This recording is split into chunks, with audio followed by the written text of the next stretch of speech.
بسم اللہ الرحمن الرحیم۔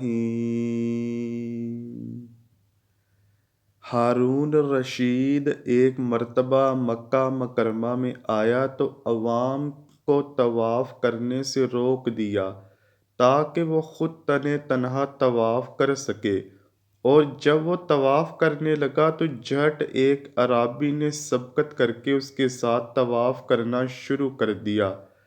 ہارون الرشید کو یہ بات ناگوار گزری اور اپنے حاجب کی طرف دیکھا۔ حاجب نے اپنے بادشاہ کی مرضی پا کر اعرابی سے کہا، میاں یہاں سے ہٹ جاؤ تاکہ امیر المؤمنین طواف کر سکیں۔ اعرابی نے جواب دیا، اللہ کے نزدیک اس مقام میں چھوٹے بڑے ادنیٰ اعلیٰ امیر غریب اور راعی اور رعایا سب برابر ہیں، یہاں کون چھوٹا اور کون بڑا ہے، جاؤ میں نہیں ہٹتا۔ ہارون الرشید نے اس کی یہ گفتگو سنی تو حاجب سے کہا کہ اسے رہنے دو۔ اس کے بعد ہارون الرشید حجرہ اسود کو چومنے کے لیے آگے بڑھے تو عربی نے سبقت کر کے حجرہ اسود کو پہلے چوم لیا۔ ہارون الرشید جب مقام ابراہیم میں نماز پڑھنے کو بڑھا تو اعرابی نے سبقت کر کے وہاں پہلے نماز پڑھنی شروع کر دی۔ ہارون الرشید جب طواف اور نماز سے فارغ ہوا تو حاجب سے کہا کہ اس اعرابی کو میرے پاس بلا لاؤ۔ چنانچہ حاجب گیا اور اعرابی سے کہنے لگا، چلو تمہیں امیر المؤمنین بلاتے ہیں۔ اعرابی نے کہا، مجھے ان سے کوئی حاجت نہیں ہے، پھر میں کیوں جاؤں؟ ہاں، اگر انہیں مجھ سے کوئی کام ہے تو وہ خود میرے پاس کیوں نہیں آتے؟ ہارون الرشید کا حاجب یہ سن کر غصے میں آ کر واپس ہوا اور اس کا جواب ہارون الرشید کو سنا دیا۔ ہارون الرشید نے سن کر کہا، بے شک وہ ٹھیک کہتا ہے، مجھے خود اس کے پاس چلنا چاہیے۔ چنانچہ ہارون الرشید خود اس اعرابی کے پاس پہنچے اور اس کے سامنے کھڑے ہو کر السلام علیکم کہا، جس کا جواب وعلیکم السلام کہہ کر اعرابی نے دیا۔ ہارون الرشید نے کہا، کیوں بھائی، اجازت ہے بیٹھ جاؤں؟ اعرابی نے جواب دیا، یہ گھر نہ آپ کا ہے اور نہ ہی میرا ہے، پھر مجھ سے اجازت کیسی؟ اور میں اجازت دینے والا کون ہوں؟ یہاں ہم سب برابر ہیں، آپ چاہیں تو بیٹھ جائیں، چاہیں تو واپس چلے جائیں۔ ہارون الرشید اس قسم کی جرأت آمیز گفتگو سن کر بہت زیادہ حیران رہ گیا۔ اسے گمان تک نہ تھا کہ ایسی گفتگو بھی کوئی اس سے کر سکتا ہے۔ پھر وہ اعرابی کے پہلو میں بیٹھ گیا اور کہنے لگا، میاں اعرابی، میں تم سے تمہارے فرض کے متعلق پوچھتا ہوں، کیا تم بتا سکو گے؟ اگر تم اپنے فرض پر روشنی ڈال سکو تو میں تمہارا قائل ہو جاؤں گا۔ اعرابی نے جواب دیا، آپ کا یہ سوال معلم بن کر ہے یا متعلم بن کر؟ ہارون الرشید نے کہا، متعلم بن کر۔ اعرابی نے کہا، تو پھر طالب علموں کی طرح سامنے مؤدب ہو کر بیٹھو اور پھر پوچھو۔ چنانچہ ہارون الرشید مؤدبانہ طریقے سے بیٹھ گیا اور پھر فرض کے متعلق پوچھنے لگا۔ اعرابی نے جواب دیا کہ 1 فرض بتاؤں یا 5 فرض بتاؤں، 17 فرض بتاؤں یا 34 بتاؤں یا 94، 40 میں سے 1 فرض بیان کروں یا پھر عمر بھر میں 1 فرض کا؟ یہ تفصیل سن کر ہارون الرشید نے طنزاً ہنس کر کہا، میں نے تو تم سے 1 فرض کا پوچھا ہے اور تم دنیا بھر کا حساب لیے بیٹھے ہو۔ اعرابی نے کہا، ہارون الرشید، اگر دین میں حساب نہ ہوتا تو قیامت کے روز خالق مخلوق سے کبھی حساب نہ لیتا۔ ہارون الرشید نے جب یہ سنا کہ اعرابی نے اس کا نام لے کر اسے مخاطب کیا ہے اور اسے امیر المؤمنین نہیں کہا تو غصے میں آ گیا، اور جب غصہ سرد ہوا تو کہنے لگا، قسم بخدا، اگر تم نے میرے سوال کا جواب نہ دیا تو میں تجھے صفا اور مروہ کی پہاڑیوں کے درمیان مروا دوں گا۔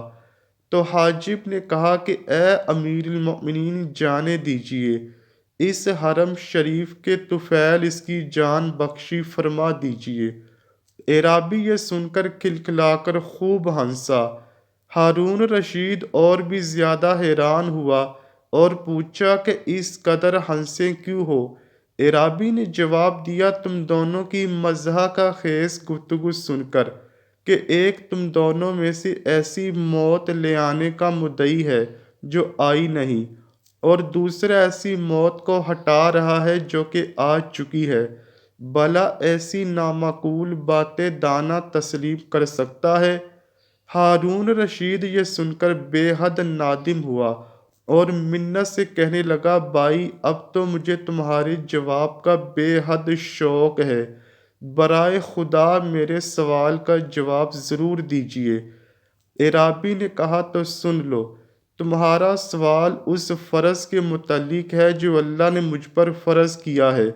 تو اللہ کے مجھ پر بہت سے فرائض ہیں، میں نے تم سے ایک فرض کہا تھا، وہ تو دین اسلام ہے، اور جو 5 فرض کہے تھے وہ 5 نمازیں ہیں، اور جو 17 فرض ہیں وہ دن رات کی 17 رکعات ہیں، اور جو 34 فرض ہیں وہ دن رات کے سجدے ہیں، اور 94 فرض وہ ان سب رکعات کی تکبیرات ہیں، اور جو میں نے 40 میں سے ایک کہا تھا وہ 40 دینار میں سے 1 دینار کی زکوٰۃ ہے، اور ساری عمر میں ایک فرض وہ حج ہے۔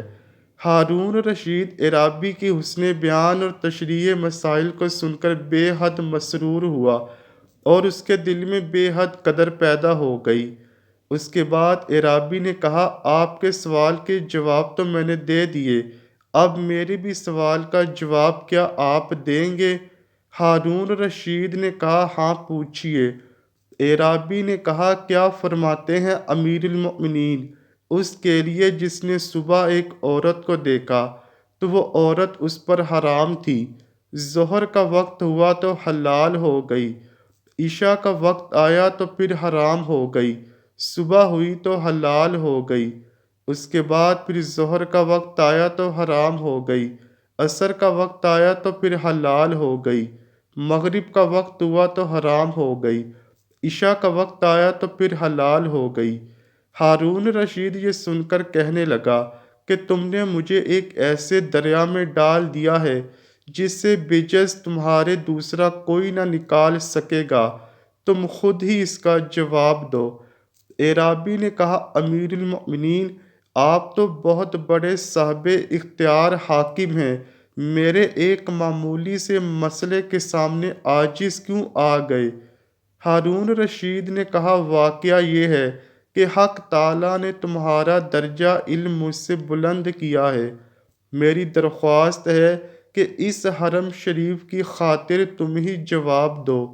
اعرابی نے کہا، بہت اچھا، تو سنیے، وہ ایک ایسا شخص ہے جس نے صبح کسی دوسرے کی باندی کو دیکھا جو اس پر حرام تھی، ظہر کا وقت آیا تو وہ باندی اس نے خرید لی، اب وہ اس پر حلال ہو گئی، عصر کے وقت اس نے اسے آزاد کر دیا تو وہ پھر اس پر حرام ہو گئی، مغرب کے وقت اس نے اس سے نکاح کر لیا تو پھر حلال ہو گئی، عشاء کے وقت اس نے اسے طلاق دے دی تو وہ پھر حرام ہو گئی، صبح اس نے رجوع کر لیا تو پھر حلال ہو گئی، ظہر کا وقت آیا تو وہ شخص مرتد ہو گیا، وہ پھر اس پر حرام ہو گئی، عصر کے وقت وہ شخص پھر مسلمان ہو گیا تو اس کی عورت پھر اس پر حلال ہو گئی، مغرب کے وقت وہ عورت مرتد ہو گئی تو وہ پھر حرام ہو گئی، عشاء کا وقت آیا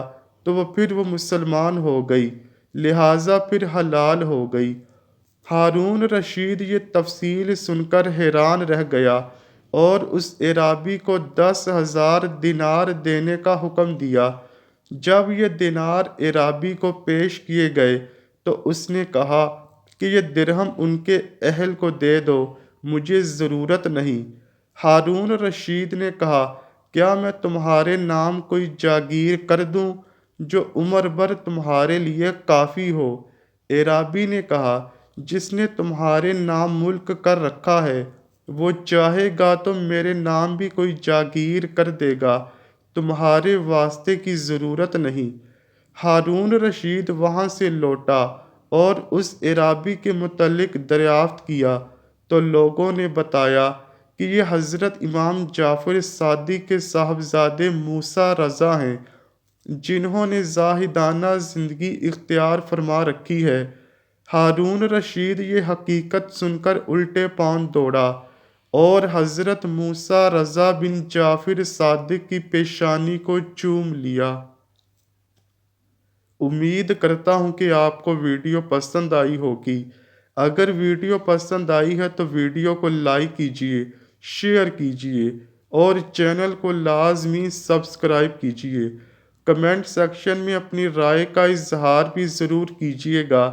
ملتے ہیں اگلی ویڈیو میں، تب تک کے لیے اللہ حافظ۔